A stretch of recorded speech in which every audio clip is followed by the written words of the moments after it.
PC24RETV ਦੇ ਅੱਜ ਦੇ ਪ੍ਰੋਗਰਾਮ ਤੁਹਾਡਾ ਬਹੁਤ-ਬਹੁਤ ਸਵਾਗਤ ਹੈ ਜੀ। ਮੈਂ ਹਾਂ ਤੁਹਾਡਾ ਹੋਸਟ ਪਾਲ ਚੀਮਾ।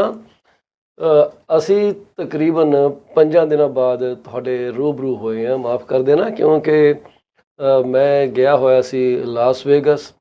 ਉੱਥੇ ਸਾਡਾ ਕੋਈ ਕੋਚਿੰਗ ਇਵੈਂਟ ਚੱਲ ਰਿਹਾ ਸੀਗਾ 4 ਦਿਨਾਂ ਵਾਸਤੇ, ਅਤੇ ਉਹ ਟਾਈਮਿੰਗ ਇੱਦਾਂ ਦੀ ਸੀਗੀ ਕਿ ਉਸ ਟਾਈਮਿੰਗ ਦੇ ਦੌਰਾਨ ਬ੍ਰੌਡਕਾਸਟ ਰਨ ਕਰਨਾ ਬਹੁਤ ਹੀ ਮੁਸ਼ਕਿਲ ਹੋ ਰਿਹਾ ਸੀਗਾ। ਅਤੇ ਇੱਕ ਸਾਡੇ ਜਿਹੜੇ ਸੱਜਣ ਹੈਗੇ ਆ ਸਰਬਜੀਤ ਜੀ ਨੇ ਉਹਨਾਂ ਨੂੰ ਕਾਲ ਕੀਤੀ, ਉਹਨਾਂ ਨੇ ਮੈਨੂੰ ਕਿ ਮੈਂ ਰਨ ਕਰ ਲੈਂਦੀ ਹਾਂ, ਪਰ ਟਾਈਮਿੰਗ ਸੈੱਟ ਨਹੀਂ ਸੀ ਹੋ ਰਹੀ, ਬ੍ਰੌਡਕਾਸਟ ਨਹੀਂ ਕੀਤਾ ਗਿਆ। ਸਾਨੂੰ ਕੁਝ ਕੁ ਬੰਦਿਆਂ ਨੇ ਮੈਸੇਜ ਕੀਤਾ ਕਿ ਚੀਮਾ ਜੀ ਠੀਕ ਹੋ, ਕੀ ਗੱਲ ਤੁਹਾਡਾ ਬ੍ਰੌਡਕਾਸਟ ਨਹੀਂ ਆ ਰਿਹਾ, ਅਤੇ ਮੈਂ ਉਹਨਾਂ ਤੋਂ ਵੀ ਮਾफ़ੀ ਮੰਗੀ ਕਿ ਮੈਂ ਇਸ ਵਕਤ ਬਾਹਰ ਆਇਆ ਹੋਇਆ। ਸਾਡਾ ਉੱਥੇ ਰੂਟੀਨ ਜਿਹੜਾ ਸਵੇਰੇ 9 ਵਜੇ ਤੋਂ ਲੈ ਕੇ ਸ਼ਾਮ ਦੇ 4 ਵਜੇ ਤੱਕ, ਫਿਰ ਨੈਟਵਰਕਿੰਗ, ਆਮ ਜਿਹੜੇ ਦੂਸਰੇ ਮੈਂਬਰਸ ਹੈਗੇ ਆ ਸਾਡੇ ਗਰੁੱਪ ਦੇ ਉਹਨਾਂ ਨਾਲ ਮੁਲਾਕਾਤ, ਕਿਧਰੇ ਇੱਧਰ ਉੱਧਰ ਪ੍ਰੋਫੈਸ਼ਨਲ ਗੱਲਾਂ, ਅਤੇ ਵਕਤ ਦਾ ਪਤਾ ਹੀ ਨਹੀਂ ਲੱਗਿਆ ਕਿ ਕਿੱਧਰ ਚਲਾ ਗਿਆ। ਕਿਉਂਕਿ ਜਿਹੜੀ ਕੋਚਿੰਗ ਆ, ਜਿਹੜੀ ਸੈਲਫ ਡਿਵੈਲਪਮੈਂਟ ਆ ਇਨ ਐਨੀ ਇੰਡਸਟਰੀ, ਉਹ ਬਹੁਤ ਜ਼ਿਆਦਾ ਵਾਈਟਲ ਆ। ਮੈਂ ਦੇਖਿਆ ਕਿ ਤਕਰੀਬਨ 95% ਜਿਹੜੇ ਪ੍ਰੋਫੈਸ਼ਨਲ ਹੈਗੇ ਆ ਅਪਗ੍ਰੇਡ ਕਰਦੇ ਹੀ ਨਹੀਂ। Technology, way of talking, conversation, ਤੁਹਾਡੀ ਸੋਸ਼ਲ ਇੰਟਰੈਕਸ਼ਨ, ਹਰ ਇੱਕ ਦਾ ਸਟਾਈਲ ਜਿਹੜਾ ਓਵਰ ਦਾ ਟਾਈਮ ਚੇਂਜ ਹੁੰਦਾ ਰਹਿੰਦਾ ਹੈ, and we have to adapt, and you can not adapt if you do not learn. ਦੂਸਰੀ ਗੱਲ ਇਹ ਹੈ ਕਿ this is a lonely business, real estate. So when it goes lonely, people get discouraged sometimes. They lose their confidence, they lose their power. And when you go to such events, they recharge you. So you come back with full force, with full planning, and you want to do amazing work for your clients, customers, whosoever you trade with.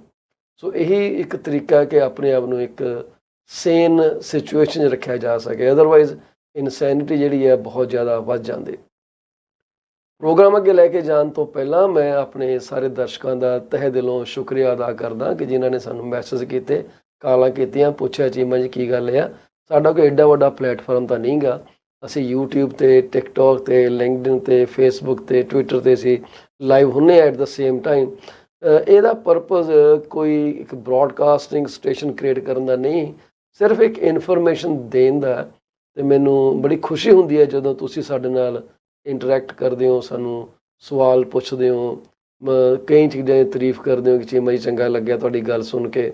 ਸੋ ਬੜਾ ਦਿਲ ਨੂੰ ਸਕੂਨ ਮਿਲਦਾ ਕਿ ਅਸੀਂ ਜੋ ਕਰ ਰਹੇ ਹਾਂ ਠੀਕ ਕਰ ਰਹੇ ਹਾਂ। ਅਦਰਵਾਈਜ਼ ਮੇਰਾ ਕੋਚ ਤੇ ਕਹਿ ਰਿਹਾ ਕਿ you have to shut it down. So we don't know yet what's going to happen. ਅਤੇ ਦੂਸਰੀ ਗੱਲ ਇਹ ਹੈਗੀ ਹੈ ਕਿ ਜਿਹੜੇ ਸੱਜਣਾਂ ਦੇ ਅੱਜ ਜਨਮਦਿਨ ਨੇ ਜੀ, ਜਿਨ੍ਹਾਂ ਦੀ ਅੱਜ ਐਨੀਵਰਸਰੀ ਹੈ, ਜਿਨ੍ਹਾਂ ਦੀ ਅੱਜ ਸਾਲਗਿਰਾ ਮਨਾਈ ਜਾ ਰਹੀ ਹੈ, ਜਿਨ੍ਹਾਂ ਦੇ ਘਰ ਨਵਜਨਮੇ ਸ਼ਿਸ਼ੂ ਦਾ ਆਗਮਨ ਹੋਇਆ, ਖੁਸ਼ੀਆਂ ਮਨਾਈਆਂ ਜਾ ਰਹੀਆਂ, ਜਿਨ੍ਹਾਂ ਨੇ ਆਪਣੇ ਮਕਾਨ ਦੀ ਕਲੋਜ਼ਿੰਗ ਕਰ ਲਿੱਤੀ ਹੈ, ਜਿਨ੍ਹਾਂ ਨੇ ਆਪਣੀ ਆਮਦਨ ਨੂੰ ਇੱਕ ਢੁਕਵੀਂ ਇੰਸ਼ੋਰੈਂਸ ਪਾਲਿਸੀ ਲੈ ਕੇ ਸੁਰੱਖਿਅਤ ਕਰ ਲਿਆ ਤਾਂ ਕਿ ਆਉਣ ਵਾਲੇ 15, 20, 18 ਸਾਲ ਤੱਕ ਉਹਨਾਂ ਦੇ ਪਰਿਵਾਰ 'ਤੇ ਕੋਈ ਫਾਈਨੈਂਸ਼ੀਅਲ ਵਿਪਤਾ, ਔਕੜ ਨਾ ਆਏ। ਅਤੇ ਅਕਬਰ ਵਾਰਿਸ ਸਾਹਿਬ ਜੀ ਦਾ ਮੈਸੇਜ ਹਮੇਸ਼ਾ ਵਾਂਗ ਅਸੀਂ ਦੱਸਾਂਗੇ ਕਿ ਜੀ ਉਹ ਕਹਿੰਦੇ ਆ ਕਿ ਗੱਡੀ ਨੂੰ ਰੋਡ 'ਤੇ ਲੈ ਗਏ ਜਾਣ ਤੋਂ ਪਹਿਲਾਂ make sure your vehicle is road ਵਰਦੀ and you do not cause harm to yourself or anyone who is using the road alongside you. So it's really critical that we understand what we should do, what we should not do. So the thing is, we have seen so many things after July 18. I flew to Las Vegas on 17th July. I came today. It was a very tiring day for me. I didn't sleep the whole night. The WestJet flights were delayed and delayed and delayed. They kept me awake, not me, but hundreds of other travelers too at the airport. They would keep changing their boarding gates all the time. It was not easy, man. It was not easy. And I have never felt that jet lagged as I felt yesterday. For such a short flight from Las Vegas to Toronto via Calgary. It was tiring, trust me on that. So things have changed a lot, and because I couldn't keep up pace with what's going on. So I'm going to take you back to July 18th when headline inflation was announced, and headline inflation, as we all know, came at 2.4%. Let me just read 2.8%.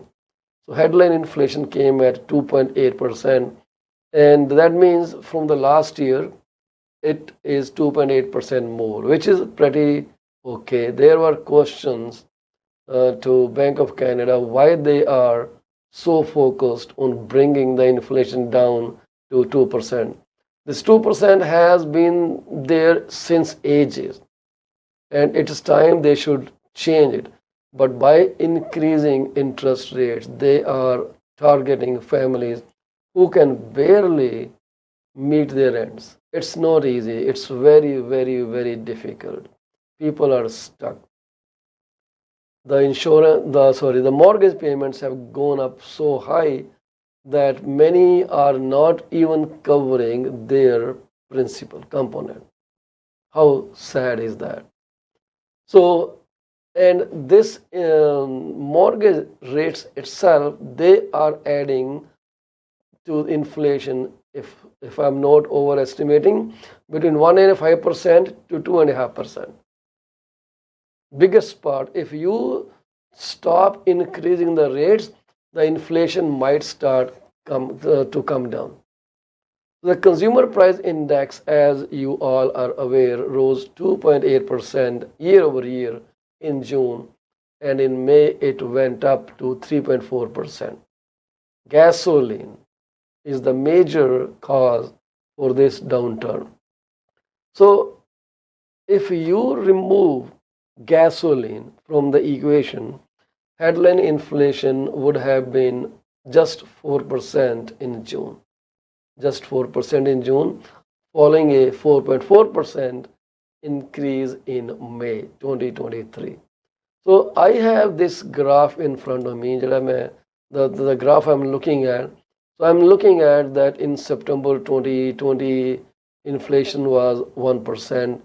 Then it stayed at 1% until December 2020. And then until January 2021, it stayed at 1. And from January, it started going up 1.1, 1.2, 2.2, 2.5, 3.6, 4.1, September, October, November, January. And in January of 2022, we saw it at 5.1%. And then in June of 2022, we were at 8.1%. So this is when things started becoming a bit messier. When Bank of Canada decided to bring it down, so the rates started going up, inflation started trending down, and now we are at just 2.8%. We're still higher than what is required.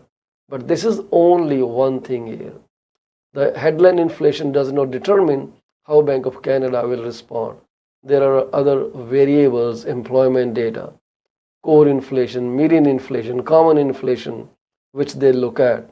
And there are tons of things they look at from US as well.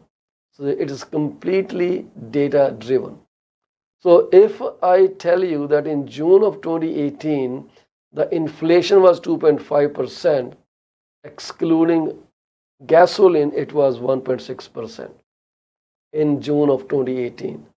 So we are not further from this. Why Bank of Canada is so sticky about bringing the inflation down to 2% in such a short span of time?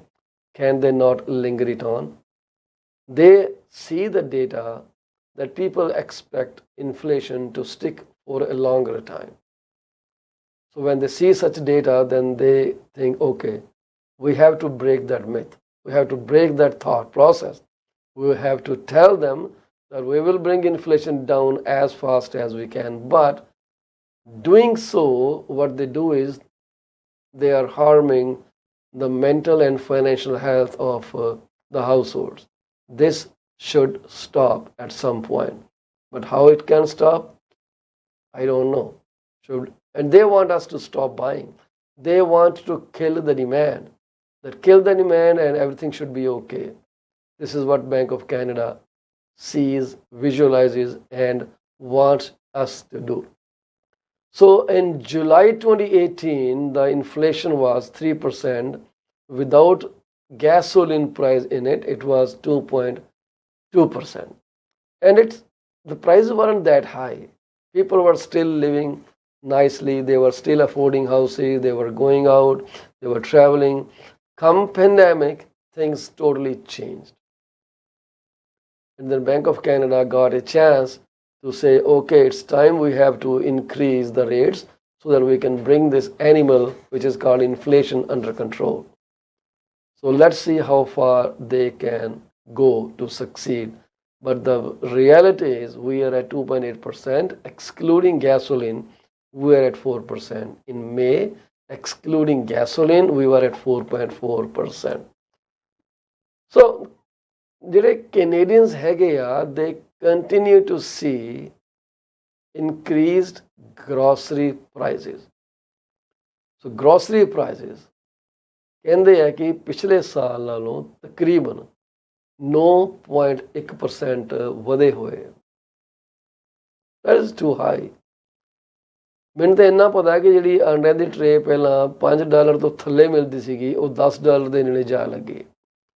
ਸੋ ਜਿਹੜੀ mortgage interest caste ਆ, ਹੁਣ ਕਿੰਨਾ mortgage interest ਨੇ add ਕੀਤਾ ਹੋਣਾ inflation 'ਚ। Can you imagine ਕਿੰਨੀ cost ਵਧੀ ਹੈ? Sorry, not add to inflation, ਕਿੰਨੀ ਕਾਸਟ ਵਧੀ ਹੈ?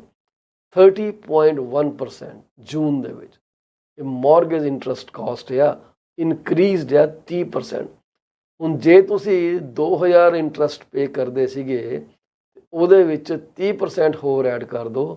30% ਦਾ ਮਤਲਬ ਇਹ ਹੋ ਗਿਆ ਕਿ $600, 2600 ਹੋ ਗਏ। ਠੀਕ ਹੈ ਜੀ। ਸੋ ਇਹ ਜਿਹੜੇ ਇੰਡੈਕਸ ਹੈਗੇ ਆ ਗਰੋਸਰੀ ਤੇ ਮੌਰਗੇਜ, ਇਹ ਬਹੁਤ ਹੀ ਜ਼ਿਆਦਾ ਕੰਟਰੀਬਿਊਟ ਕਰ ਰਹੇ ਆ ਜਿਹੜੀ ਇਨਫਲੇਸ਼ਨ ਡੇਟਾ ਹੈਗਾ। ਤੇ ਜੇ ਇਹ 30.1% ਨੂੰ ਕਿਸੇ ਤਰੀਕੇ ਬੈਂਕ ਆਫ ਕੈਨੇਡਾ ਬ੍ਰੇਕ ਲਗਾ ਦੇ ਤਾਂ ਭਾਈ ਲੋਕੀ ਜਿਹੜੇ ਆ ਰੋਟੀ ਹੱਸ ਕੇ ਖਾ ਲੈਣ। ਅੱਜ ਦੀ ਡੇਟ ਦੇ ਵਿੱਚ ਲੋਕਾਂ ਦਾ ਧੂੰਆਂ ਨਿਕਲਿਆ। ਕਹਿੰਦੇ ਜੀ ਟਰੈਵਲ ਇੰਡਸਟਰੀ ਬੜੀ ਸਟਰੋਂਗ ਹੈ। ਉਹ ਭਾਈ ਲੋਕਾਂ ਨੇ ਟਰੈਵਲ ਤੇ ਬੜੀ ਦੇਰ ਦੇ ਬੁੱਕ ਕਰਾਏ, 8-8 ਮਹੀਨੇ ਪਹਿਲਾਂ ਬੁੱਕ ਕਰਾਏ। ਹੁਣ ਅਗਲੇ ਕਿੰਨੇ ਕੁ ਬੁੱਕ ਕਰਾ ਰਹੇ ਤੁਹਾਨੂੰ ਪਤਾ ਲੱਗ ਜਾਣਾ। ਠੀਕ ਹੈ, ਕਿਉਂਕਿ ਟਰੈਵਲ ਇੱਕ ਇਹੋ ਜਿਹੀ ਚੀਜ਼ ਹੈ ਕਿ people have to go out for change of scenery, change of air and for their own mental well-being. So nothing wrong with that. So on a monthly basis ਕਹਿੰਦੇ ਆ ਜਿਹੜਾ CPI ਹੈਗਾ ਉਹ 0.1% ਜੂਨ 'ਚ ਵਧਿਆ, ਮਈ ਦੇ ਵਿੱਚ ਗੇਨ ਸੀਗਾ 0.4%। ਸੋ ਜਿਹੜੀਆਂ ਆਈਟਮਾਂ the all item excluding food index rose 1.7% and the all items excluding mortgage interest index rose just 2%। So ਜਿਹੜੀ ਇਹ ਟਰੈਵਲ ਟੂਰ ਜਿਹੜੇ ਹੈਗੇ ਆ, ਇਹਨਾਂ ਨੇ ਕਹਿੰਦੇ ਆ ਕਿ they put a downward pressure on the monthly all item index in June on a seasonally adjusted monthly basis the CPI also rose 0.1%। ਮੈਨੂੰ ਉਮੀਦ ਹੈ ਕਿ ਤੁਸੀਂ ਇਹ ਡਾਟਾ ਪਹਿਲਾਂ ਵੀ ਸੁਣ ਲਿਆ ਹੋਣਾ, ਕਿਉਂਕਿ I'm just going back to keep up with what's going on. So ਇਹ ਜਿਹੜਾ ਕਹਿੰਦੇ ਆ smaller year over year increase in travel tour prices, ਜਿਹੜਾ travel tour ਦੀ ਜਿਹੜੀ prices ਹੈਗੇ ਆ, ਉਹ ਕਹਿੰਦੇ ਆ ਬੜੇ ਘੱਟ ਰੇਟ ਤੇ ਇਨਕਰੀਜ਼ ਹੋਏ ਆ ਜੂਨ ਦੇ ਵਿੱਚ 6.8%। ਮਈ ਦੇ ਵਿੱਚ ਜਿਹੜੇ ਪ੍ਰਾਈਜ਼ ਸੀਗੇ ਟਰੈਵਲ ਟੂਰ ਦੇ, ਇਹ ਦੇ ਵੈਂਟ ਅਪ 23.4%। ਸੋ ਕਹਿੰਦੇ ਆ ਕਿ this was largely driven by 11.5% month over month decline ਇਹ ਜਿਹੜਾ ਟਰੈਵਲ। ਸੋ ਲੋਕੀ ਰਿਸਪੌਂਡ ਕਰ ਰਹੇ ਆ, they R killing there travel plans, ਜਿਸ ਕਰਕੇ ਜਿਹੜਾ ਡਾਊਨਵਰਡ ਪ੍ਰੈਸ਼ਰ ਪਿਆ ਇਨਫਲੇਸ਼ਨ ਦੇ ਉੱਤੇ। ਟੈਲੀਕਮਿਊਨੀਕੇਸ਼ਨ ਜਿਹੜੇ ਹੈਗੇ ਆ, ਉਹ ਵੀ ਕਹਿੰਦੇ ਆ ਪ੍ਰਾਈਸ ਜਿਹੜੇ ਆ ਉਹ ਵੀ ਘਟ ਗਏ ਆ। ਕੰਜ਼ਿਊਮਰ ਜਿਹੜੇ ਆ ਇਹਨਾਂ ਨੇ 14.7% ਘੱਟ ਪੇ ਕੀਤਾ ਫੋਰ ਸੈਲੂਲਰ ਸਰਵਿਸ ਪਿਛਲੇ ਸਾਲ ਦੇ ਨਾਲੋਂ, ਫੋਲਿੰਗ ਐਨ 8.2% ਡਿਕਲਾਈਨ ਇਨ ਮਈ ਦੇ ਵਿੱਚ 8.2% ਘੱਟ ਪੇ ਕੀਤਾ ਸੀਗਾ, ਤੇ ਜੂਨ ਦੇ ਵਿੱਚ 14.7% ਘੱਟ ਪੇ ਕੀਤਾ। ਇਹ ਕਹਿੰਦੇ ਆ ਕਿ ਇੱਕ ਤਾਂ ਡੇਟਾ ਪਲਾਨ ਜਿਹੜੇ ਆ ਉਹ ਸਸਤੇ ਹੋ ਗਏ ਤੇ ਦੂਸਰੀ ਕੋਈ ਪ੍ਰਮੋਸ਼ਨਲ ਪ੍ਰਾਈਸਿੰਗ ਜਿਹੜੀ ਆ ਉਹਦੇ ਕਰਕੇ ਹੋਇਆ, ਹੋਰ ਤਾਂ ਕੋਈ ਹੱਲ ਹੀ ਨਹੀਂ। ਫੋਨ ਤੇ ਇਹੋ ਜਿਹੀ ਬਿਮਾਰੀ ਹੈ ਜਿਹੜੀ ਸਾਨੂੰ ਹਰ ਇੱਕ ਨੂੰ ਮੜਨੀ ਪੈਣੀ ਆਪਣੇ ਗਲੇ, and we can not stay away from that. So ਜਿਹੜਾ ਇੰਟਰਨੈਟ ਐਕਸੈਸ ਸਰਵਿਸ ਹੈਗੀ ਆ ਉਹ ਵੀ ਕਹਿੰਦੇ 3.2% ਘਟੀਆਂ ਨੇ ਜੂਨ ਦੇ ਵਿੱਚ, ਜੇ ਅਸੀਂ ਪਿਛਲੇ ਸਾਲ ਦੇ ਨਾਲ ਕੰਪੇਅਰ ਕਰੀਏ। ਇਨਕਰੀਜ਼ ਕੀਤੀਆਂ ਸੀਗੀਆਂ ਮਈ ਦੇ ਵਿੱਚ 1%। ਠੀਕ ਹੈ, ਮੰਥ ਓਵਰ ਮੰਥ ਬੇਸਿਸ ਜਿਹੜੇ ਪ੍ਰਾਈਸ ਹੈਗੇ ਇੰਟਰਨੈਟ ਦੇ ਉਹ ਡਿਕਲਾਈਨ ਕੀਤੇ ਜੀ 5%। ਇਹ ਕਹਿੰਦੇ ਆ ਸਭ ਤੋਂ ਵੱਡਾ ਇਹ ਡਿਕਲਾਈਨ ਸੀਗਾ ਸਿੰਸ ਫੈਬਰੂਅਰੀ 2019। ਸੋ ਇਹਦੀ ਕੋਈ ਖਾਸ ਵਜ੍ਹਾ ਨਹੀਂ, ਸਿਰਫ ਪ੍ਰਮੋਸ਼ਨ ਹੈਗੀ ਆ ਤੇ ਲੋਅਰ ਪ੍ਰਾਈਸ ਹੈਗੇ ਕੁਬੈਕ ਦੇ ਵਿੱਚ। ਜਿਹੜੇ ਗਰੋਸਰੀ ਪ੍ਰਾਈਸ ਹੈਗੇ ਆ ਉਹਨਾਂ ਨੇ ਲੋਕਾਂ ਦੀ ਜਾਨ ਕੱਢੀ ਪਈ ਹੈ, ਕਿਉਂਕਿ grocery day to day use ਵਾਲੀ ਆ। ਚਲੋ ਕਾਰ ਦੇ ਵਿੱਚ ਤੇ ਅਸੀਂ ਗੈਸ ਪਵਾਈ ਨਾ ਪਵਾਈ ਬੱਸ ਤੇ ਚੱਲ ਜਾਵਾਂਗੇ, ਪਰ ਰੋਟੀ ਖਾਣ ਲਈ ਕੀ ਕਰਾਂਗੇ? ਪਾਣੀ ਤਾਂ ਪੀ ਕੇ ਗੁਜ਼ਾਰਾ ਨਹੀਂ ਕਰ ਸਕਦੇ। ਕਈ ਲੋਕੀ ਵੈਸੇ ਅਚਾਰ ਨਾਲ ਵੀ ਖਾ ਰਹੇ ਆ, they are just using pickle to feed their tummies, but the problem is for how long? This will create a kind of unrest among people, maybe increase thefts. So the largest contributor within the food component were meat, which were 6.9% higher than the last year. Bakery product close to 13%. Bakery product went up, and dairy product are up 7.4% in ਦੂਸਰੀ ਗੱਲ, and other food preparation they went up 10.2% higher.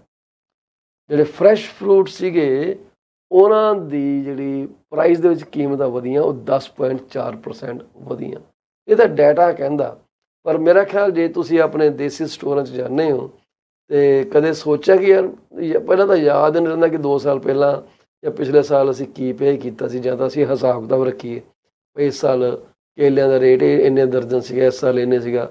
So that will be really good data ਜੇ ਅਸੀਂ ਉਹਨੂੰ evaluate ਕਰਨਾ ਸ਼ੁਰੂ ਕਰ ਦਈਏ। ਸੋ ਇਹ ਕਹਿੰਦੇ ਆ ਕਿ ਜਿਹੜਾ ਫਰੈਸ਼ ਫਰੂਟ ਹੈਗੇ ਆ ਉਹ 10.4% ਇਨਕਰੀਜ਼ ਹੋਏ ਆ ਜੂਨ ਦੇ ਵਿੱਚ ਪਿਛਲੇ ਸਾਲ ਦੇ ਨਾਲੋਂ। ਮਈ ਦੇ ਵਿੱਚ ਇਹ ਸਿਰਫ 5.7% ਇਨਕਰੀਜ਼ ਹੋਏ ਸੀਗੇ।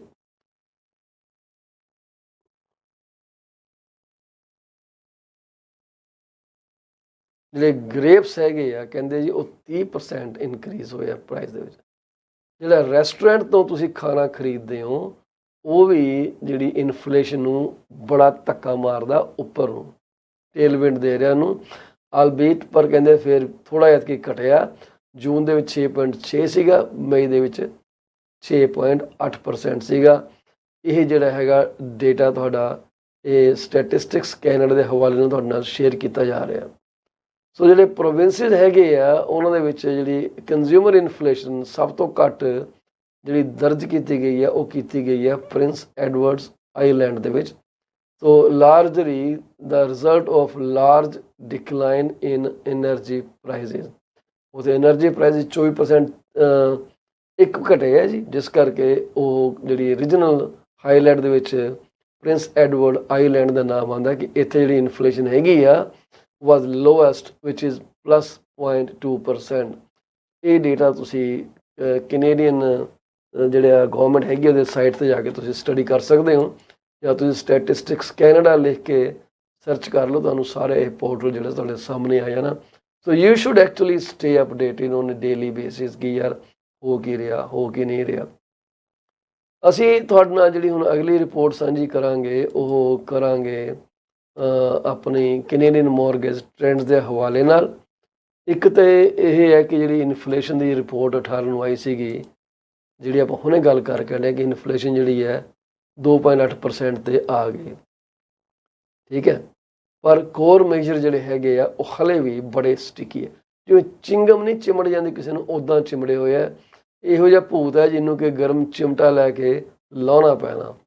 ਸੋ ਜਿਹੜੀ ਕੋਰ ਇਨਫਲੇਸ਼ਨ ਜਿਹੜੀ ਹੈ ਇਹ ਜੇ ਅਸੀਂ ਬੈਂਕ ਆਫ ਕੈਨੇਡਾ ਦੇ ਸਾਈਟ 'ਤੇ ਜਾ ਕੇ ਦੇਖੀਏ ਤੇ CPI ਟ੍ਰਿਮ ਜਿਹੜੀ ਹੈ 3.7 ਹੈ ਜੀ, CPI ਮੀਡੀਅਨ 3.9 ਆ, CPI ਕਾਮਨ ਜਿਹੜੀ ਹੈ 5.1% ਹੈਗੀ ਆ। ਸੋ ਇਹ ਜਿਹੜੀਆਂ ਨੇ ਇਨਫਲੇਸ਼ਨਾਂ ਇਹਨਾਂ ਨੇ ਜਿਹੜੀ ਹੈ ਸਾਡਾ ਜਿਹੜਾ ਕੰਮ ਮੁਸ਼ਕਲ ਕੀਤਾ ਹੋਇਆ। ਇਹਨੂੰ ਦੇਖ ਕੇ ਬੈਂਕ ਆਫ ਕੈਨੇਡਾ ਆਪਣੇ ਫੈਸਲੇ ਕਰਦਾ ਜਾਂ ਇਹਨੂੰ ਕੈਲਕੂਲੇਟ ਕਰਦਾ ਕਿ ਇਹ ਕੀ ਕਰਨਾ ਕੀ ਨਹੀਂ ਕਰਨਾ। This is how they determine what to how to increase the rate, how much. So the core inflation ਹੈਗੀ ਹੈ which strips out the more volatile items like food and energy. So food and energy ਨੂੰ ਜਿਹੜੀ basket ਹੈਗੀ ਆ ਉਸ ਤੋਂ ਕੱਢ ਦਿੱਤਾ ਜਾਏ ਤਾਂ ਉਹ ਫਿਰ ਦੱਸਦੀ ਹੈ ਕਿ ਐਕਚੁਅਲ ਕੋਰ ਇਨਫਲੇਸ਼ਨ ਕੀ ਹੈਗੀ ਆ। ਜਿਹੜੀ ਬੈਂਕ ਆਫ ਕੈਨੇਡਾ ਦਾ ਜਿਹੜਾ preferred measure of core inflation ਹੈਗਾ CPI median, CPI trim, ticked down means ਥੱਲੇ ਆ ਗਿਆ 3.9%, CPI ਮੀਡੀਅਨ ਤੇ 3.7% CPI trim on a 3-month annualized basis. However, the median remained steady at 3.6% and trim accelerated to 4%. ਜੂਨ ਦੀ ਜਿਹੜੀ report ਹੈਗੀ ਹੈ CPI ਦੀ, ਉਹਨਾਂ ਵਿੱਚ ਕਹਿੰਦੇ ਆ ਕਿ with the headline rate slowing more than expected, but the Bank of Canada's core matrices remaining sticky. ਜਿਹੜੀਆਂ ਕਿ ਆਹ ਗੱਲ ਕਰਦੇ ਆ CPI trim, CPI median ਜਿਹੜੀਆਂ ਇਹ ਸਟਿੱਕੀ ਹੈਗੀ ਆ। ਸੋ ਮੌਰਗੇਜ ਕਾਸਟ ਜਿਹੜੀ ਆ ਉਹ ਇਨਫਲੇਸ਼ਨਰੀ ਆ। ਜੇ ਇਹਨੂੰ ਰੋਕਿਆ ਜਾਏ ਤੇ ਗੱਲ ਖਤਮ ਹੋ ਸਕਦੀ ਹੈ, ਤੁਹਾਨੂੰ ਮੈਨੂੰ ਸਾਰਿਆਂ ਨੂੰ ਸੁੱਖ ਦਾ ਸਾਹ ਮਿਲ ਸਕਦਾ। ਉਸ ਤੋਂ ਅੱਗੇ ਜੇ ਅਸੀਂ ਗੱਲ ਕਰਦੇ ਹਾਂ ਤੇ ਸਾਡੇ ਅੱਗੇ ਕੁਝ ਡੇਟਾ ਇਹਨਾਂ ਨੇ ਸੌਰਟ ਕਰਕੇ ਦਿੱਤਾ।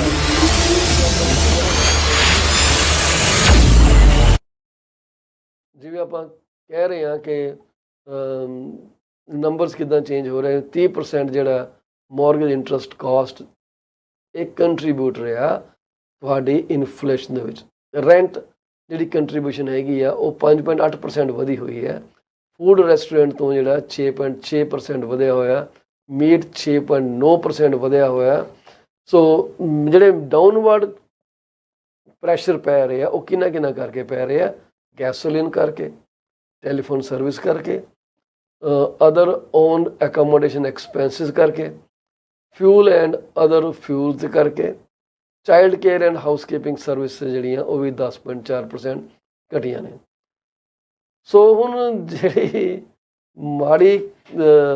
ਮਾੜਾ ਵਿਚਾਰ ਜਿਹੜਾ ਚੱਲ ਰਿਹਾ, ਸਰਕੂਲੇਟ ਕਰ ਰਿਹਾ, ਉਹ ਇਹ ਕਰ ਰਿਹਾ ਕਿ another bank of Canada rate hike ਜਿਹੜੀ ਹੈ ਉਹ ਹੋ ਸਕਦੀ ਹੈ।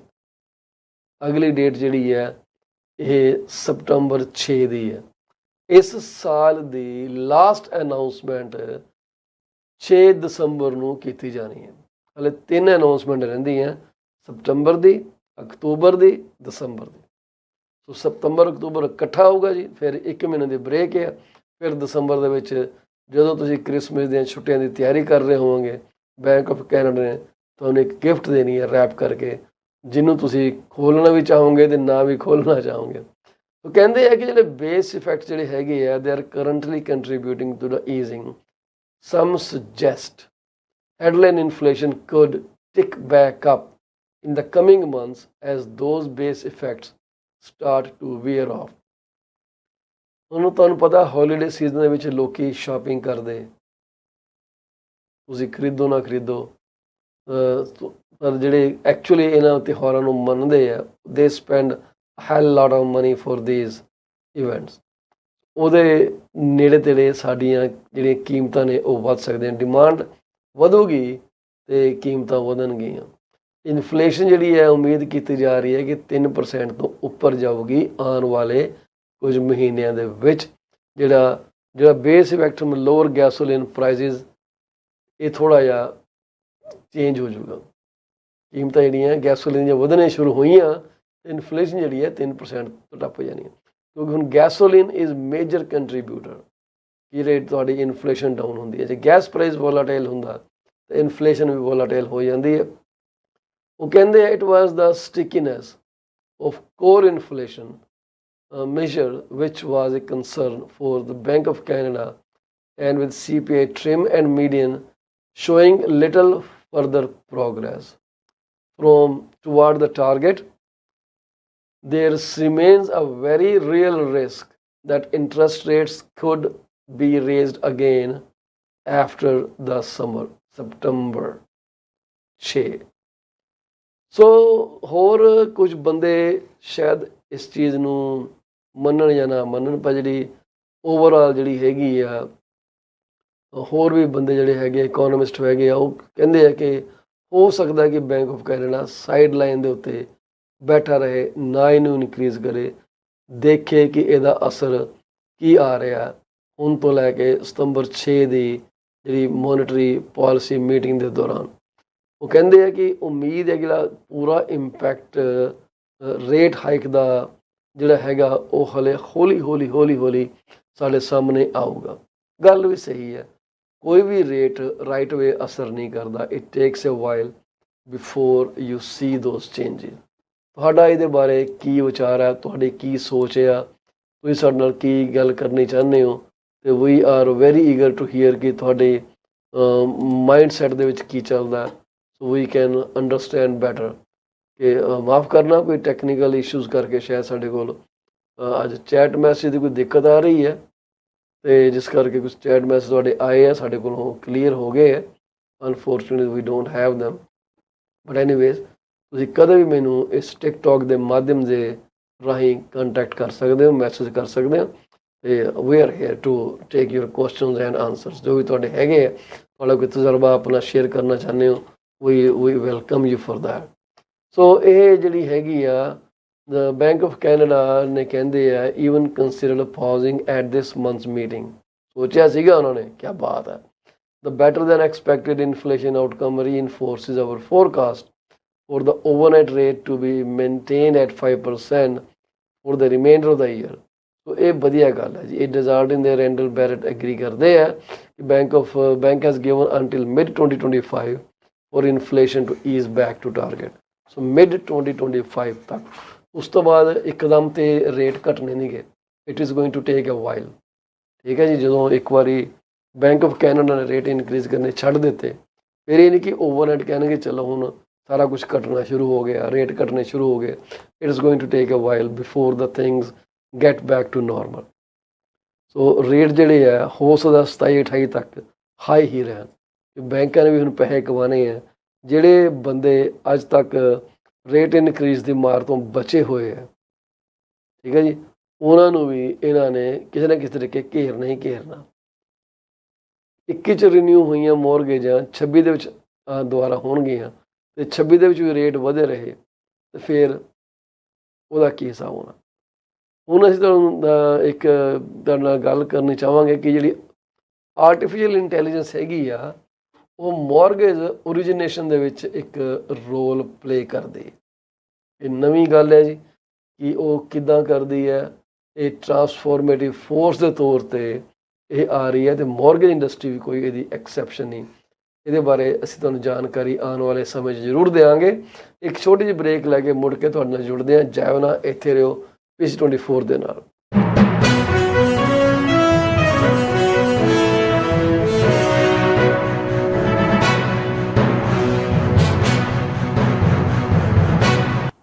Are you thinking of selling your home? You are covered. From my experience of 14 plus years in the real estate industry, this is what I have come to know. There are three major concerns that any home seller would want their realtor to answer. Number one, how much is their home worth? Number two, how long will it take to sell their house? And number three, what will the agent do to make it sell? I have answers to all these questions. To schedule your one-on-one appointment, call me at 647-424-0358.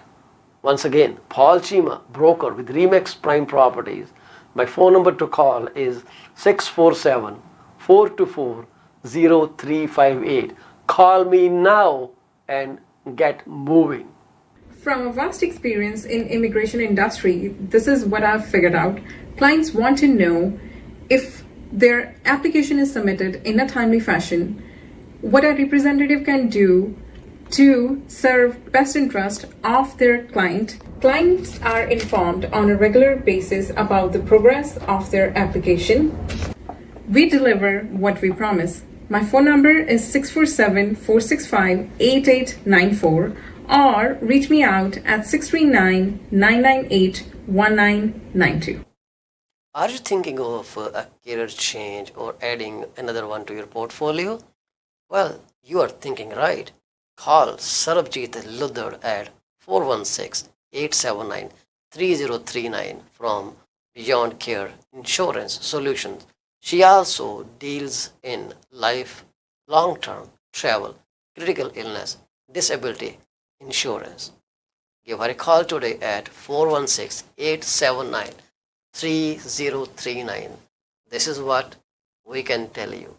She will always give you the right advice and help you find out if being an insurance advisor is your piece of cake. Are you looking for a reliable legal office that can handle your closing in the most effective manner? If yes, please get in touch with Rakesh Joshi at 416-213-8600. Joshi Law Office provides all the legal advices about real estate law, business law, immigration laws, notarization and affidavits, wills and trust. Give them a call today, 416-213-8600. ਅਵੰਚਿਆ ਬੜਾ ਖੁਸ਼ ਤੁਰਿਆ ਹੋਣਾ ਕਿ lottery ਲੂਟਰੀ ਲੱਗ ਗਈ ਤੇਰੀ। ਕਾਸ਼ ਇਦਾਂ ਹੀ ਹੁੰਦਾ, ਲਾਟਰੀ ਲੱਗਦੀ। ਵੈਸੇ ਗੱਲ ਤੇ ਲਾਟਰੀ ਵਰਗੀ ਹੈ। ਮੈਂ ਆਪਣੀ ਲਾਈਫ ਦਾ ਬੀਮਾ ਕਰਵਾ ਕੇ ਆਇਆ ਤੇ ਜੇ ਮੈਨੂੰ ਕੁਝ ਹੋ ਗਿਆ ਤੇ ਮੇਰੇ ਪਰਿਵਾਰ ਨੂੰ ਮੇਰੇ ਮਗਰੋਂ ਕੋਈ $1 ਮਿਲੀਅਨ ਮਿਲ ਜਾਊਗਾ। ਉਹ ਅੱਛਾ, ਇਹ ਕਿੱਦਾਂ? ਉਹ ਜੇ ਤੈਨੂੰ ਜਾਣਕਾਰੀ ਚਾਹੀਦੀ ਹੈ ਤਾਂ ਕਮਲਜੀਤ ਬੋਲਾ ਨੂੰ ਸੰਪਰਕ ਕਰ। ਉਹਨਾਂ ਦਾ ਫੋਨ ਨੰਬਰ 647-772-1481। ਹੁਣੇ ਹੀ ਕਰ ਲੈ ਫੋਨ, ਬੈਠੇ ਨੇ, ਨਹੀਂ ਤਾਂ ਮੈਸੇਜ ਜ਼ਰੂਰ ਛੱਡ ਦੇਈਂ। ਉਹ ਬੱਲੇ ਓ ਤੇਰੇ। PC24 ਦੇ ਪ੍ਰੋਗਰਾਮ 5 ਚੈਨਲਾਂ ਤੇ ਬੜੇ ਸ਼ੌਕ ਨਾਲ ਦੇਖੇ ਜਾਂਦੇ ਨੇ। ਜੇ ਤੁਸੀਂ ਆਪਣਾ ਬਿਜ਼ਨਸ ਸਾਡੇ ਨਾਲ ਪ੍ਰਮੋਟ ਕਰਨਾ ਚਾਹੁੰਦੇ ਹੋ ਤਾਂ 647-333-2273 ਤੇ ਕਾਲ ਕਰੋ। ਕੁਝ ਸਮੇਂ ਵਾਸਤੇ ਇਹ ਸੇਵਾਵਾਂ ਬਿਲਕੁਲ ਮੁਫਤ ਦਿੱਤੀਆਂ ਜਾ ਰਹੀਆਂ ਨੇ। 647-333-2273।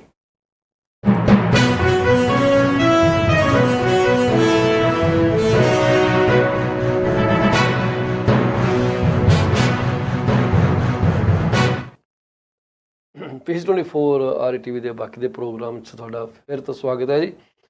ਮੈਂ ਹਾਂ ਤੁਹਾਡਾ ਹੋਸਟ ਪਾਲ ਚੀਮਾ ਤੇ ਸਾਡਾ ਜਿਹੜਾ YouTube ਚੈਨਲ ਹੈ PC24 RETV, ਅਸੀਂ ਤੁਹਾਨੂੰ ਬੇਨਤੀ ਕਰਦੇ ਹਾਂ ਕਿ ਉਹਨੂੰ ਤੁਸੀਂ ਲਾਈਕ, ਸਬਸਕ੍ਰਾਈਬ ਤੇ ਸ਼ੇਅਰ ਕਰੋ ਜੇ ਤੁਹਾਨੂੰ ਇਹੋ ਜਿਹੀ ਖਬਰ ਚੰਗੀ ਲੱਗਦੀ।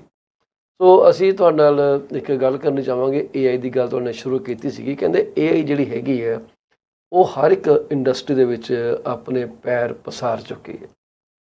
ਮੋਰਗੇਜ ਇੰਡਸਟਰੀ ਵੀ ਜਿਹੜੀ ਹੈਗੀ ਆ ਉਹ ਵੀ ਕੋਈ ਇਹੋ ਜਿਹੀ ਨਹੀਂ ਗੀ ਇੰਡਸਟਰੀ ਜਿਹਨੂੰ ਇਹਦੇ ਨਾਲ ਨਹੀਂ ਅਪਡੇਟ ਕਰਨਾ ਚਾਹੀਦਾ। ਜੇ ਨਹੀਂ ਕਹਿੰਦੇ ਕਰਨਗੇ ਤਾਂ ਪਿੱਛੇ ਰਹਿ ਜਾਊਗੀ। ਹੁਣ AI ਜਿਹੜੀ ਹੈਗੀ ਆ ਉਹਨੇ ਕੀ ਕਰਨਾ, ਉਹਨੇ ਤੁਹਾਡੀ ਜਿਹੜੀ ਮੋਰਗੇਜ ਓਰੀਜੀਨੇਸ਼ਨ ਹੈਗੀ ਆ ਉਹਨੂੰ ਹੈਂਡਲ ਕਰਨਾ ਸ਼ੁਰੂ ਕਰ ਦੇਣਾ। ਮਤਲਬ ਜਦੋਂ ਤੁਸੀਂ ਐਪਲੀਕੇਸ਼ਨ ਕ੍ਰੀਏਟ ਕਰਨੀ ਸ਼ੁਰੂ ਕਰੋਗੇ ਇਹ ਤੁਹਾਨੂੰ ਗਾਈਡ ਕਰੂਗੀ, ਤੁਹਾਨੂੰ ਇਹ ਇਵੈਲੂਏਟ ਕਰੂਗੀ ਭਾਈ ਤੁਹਾਡੀ ਰਿਸਕ ਸੈਂਸਿਟੀਵਿਟੀ ਕੀ ਹੈਗੀ ਆ, ਅਤੇ ਲੈਂਡਰ ਨੂੰ ਵੀ ਦੱਸੂਗੀ ਕਿ ਭਾਈ ਇਹ ਬੰਦਾ ਠੀਕ ਹੈ ਕਿ ਨਹੀਂ। ਹੁਣ ਤਾਂ ਹਿਊਮਨ ਐਰਰਸ ਆ ਜਾਂਦੇ ਆ ਕਿਉਂਕਿ ਅਸੀਂ ਬੰਦਿਆਂ ਨੂੰ ਸ਼ਾਇਦ ਬੇਵਕੂਫ ਬਣਾ ਲਈਏ, ਪਰ ਟੈਕਨੋਲੋਜੀ ਤਾਂ ਰੂਥਲੈਸ ਆ। ਟੈਕਨੋਲੋਜੀ ਕਿੱਥੇ ਕਿਸੇ ਦੀ ਪਰਵਾਹ ਕਰਦੀ ਹੈ ਕਿ ਇਹ ਰਿਸ਼ਤੇਦਾਰ ਹੈ। ਹੁਣ ਟੈਕਨੋਲੋਜੀ ਨੂੰ ਇਹ ਤਾਂ ਕਹਿ ਨਹੀਂ ਸਕਦੇ ਕਿ ਆਹ ਮੇਰੇ ਮਾਮੇ ਦਾ ਮੁੰਡਾ ਅਤੇ ਇਹਦੇ ਨਾਲ ਥੋੜ੍ਹਾ ਜਿਹਾ ਤੂੰ ਲੀਨੀਅਟ ਹੋ ਕੇ ਚੱਲੀ।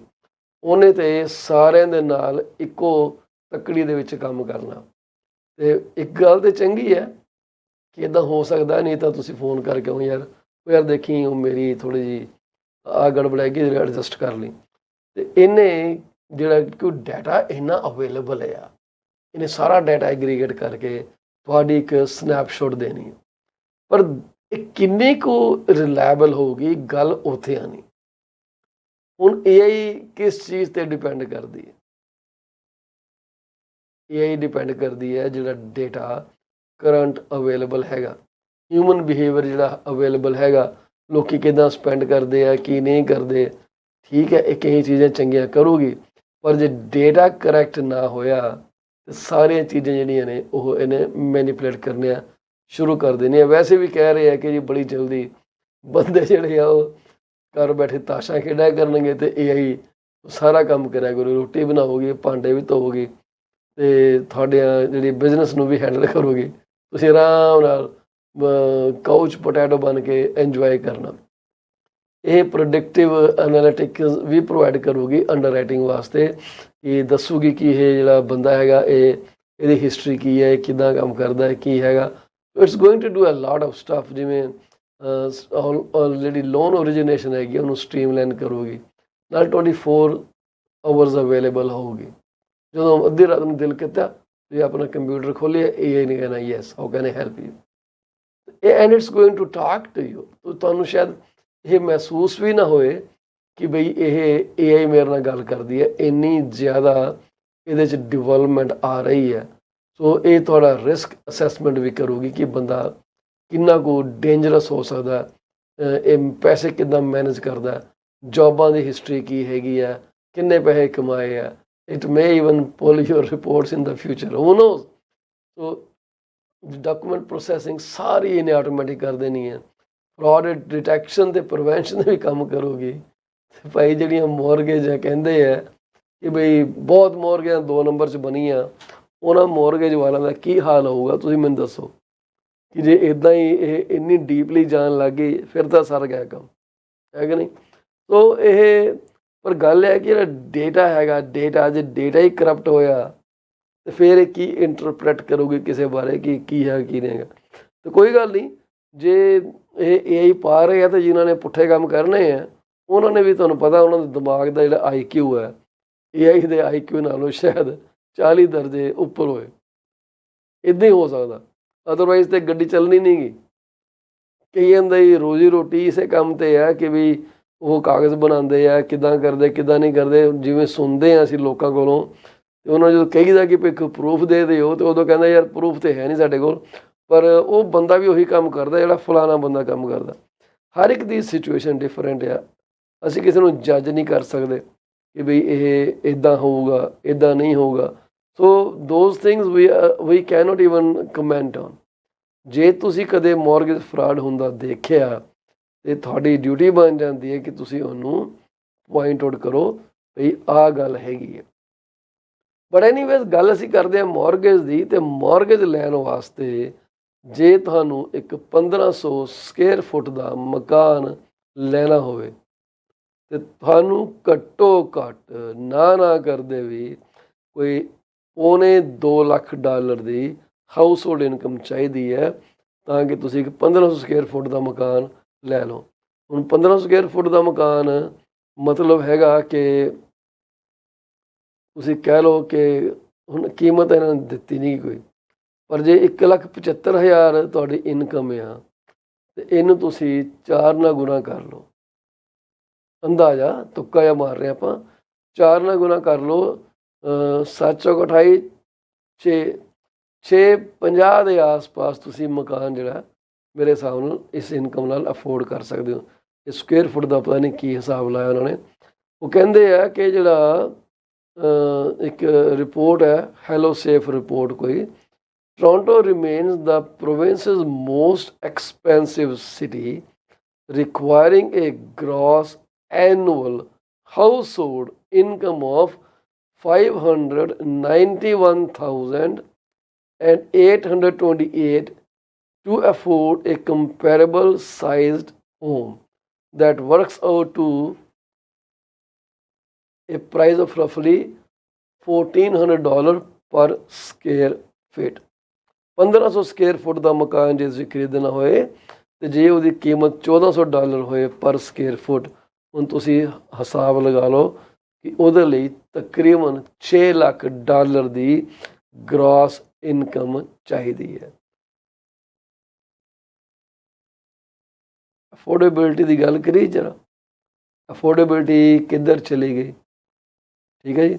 ਜਿਹੜੇ other high priced communities requiring unrealistic household income ਜਿੱਥੇ ਚਾਹੀਦੀ ਹੈ, ਉੱਥੇ ਹਾਲਟਨ ਹਿੱਲ ਦੇ ਵਿੱਚ ਮਕਾਨ ਖਰੀਦਣ ਲਈ 5,70,000 ਦੀ ਇਨਕਮ ਚਾਹੀਦੀ ਹੈ। ਅਰੋਰਾ ਦੇ ਵਿੱਚ 5,20,000 ਦੀ ਚਾਹੀਦੀ ਹੈ।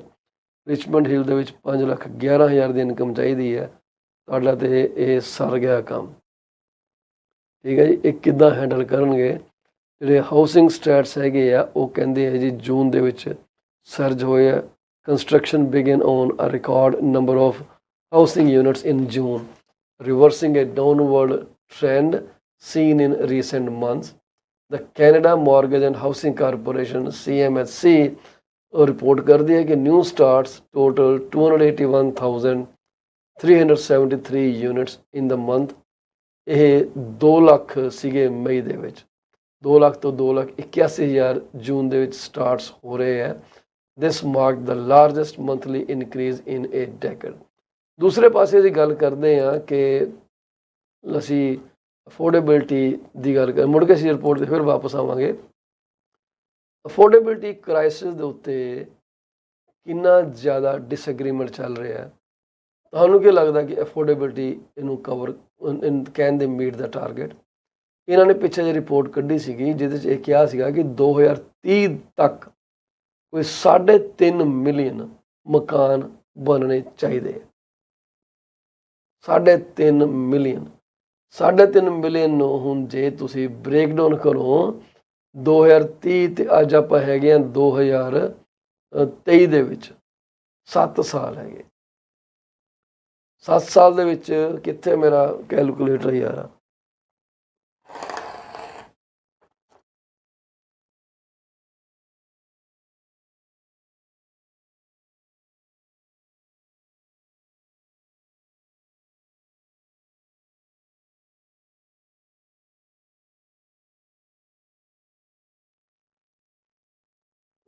$3.5 ਲੱਖ ਦਾ ਟੀਚਾ ਮਿੱਥਣ ਵਾਸਤੇ ਹਰ ਸਾਲ ਸਾਡੇ ਕੋਲ 6 ਸਾਲ ਰਹਿੰਦੇ ਆ, ਸਾਨੂੰ 5,38,461 ਮਕਾਨ ਹਰ ਸਾਲ ਬਣਾਉਣੇ ਪੈਣੇ। ਚਲੋ ਅਸੀਂ ਮੰਨਦੇ ਹਾਂ ਕਿ ਪਿੱਛੋਂ ਦਾ ਡਾਟਾ ਹੈਗਾ ਤੇ ਅਸੀਂ 5 ਲੱਖ ਹੀ ਲੈ ਲਈਏ ਜੀ। 5 ਲੱਖ ਬਣਾਓ ਮਕਾਨ। ਕਿੱਥੇ ਬਣਾਉਣੇ ਮਕਾਨ 5 ਲੱਖ? ਕਾਸਟਾਂ ਜਿਹੜੀਆਂ ਲੇਬਰ ਕਾਸਟ ਵਧੀ ਹੈ, ਜਿਹੜੀ ਤੁਹਾਡੀ ਆਪਣੀ ਮਟੀਰੀਅਲ ਕਾਸਟ ਵਧੀ ਹੈ, ਜਿਹੜੀ ਲੇਬਰ ਸ਼ਾਰਟੇਜ ਚੱਲ ਰਹੀ ਹੈ, ਉਹਨਾਂ ਦਾ ਹਿਸਾਬ ਕਿਤਾਬ ਕੌਣ ਲਾਊਗਾ? ਇਹ ਵੀ ਸੋਚਣ ਵਾਲੀ ਗੱਲ ਹੈ ਕਿ ਨਹੀਂ? ਜਿਹੜੀ ਹਾਊਸਿੰਗ ਅਫੋਰਡੇਬਿਲਿਟੀ ਕ੍ਰਾਈਸਿਸ ਹੈਗਾ, ਇਹ ਜਿਹੜਾ ਲੋਕਾਂ ਦਾ ਜਿਹੜਾ ਡਰੀਮ ਹੈ ਨਾ ਹੋਮ ਓਨਰਸ਼ਿਪ ਦਾ, ਇਹਨੂੰ ਪੋਸੀਬਿਲਿਟੀ ਦਾ ਜਿਹੜਾ ਇੱਕ ਚਾਂਸ ਹੈਗਾ ਨਾ ਜੀ, ਉਸ ਤੋਂ ਪਰਾਂ ਇਹਨੇ ਸਿੱਟ ਦਿੱਤਾ।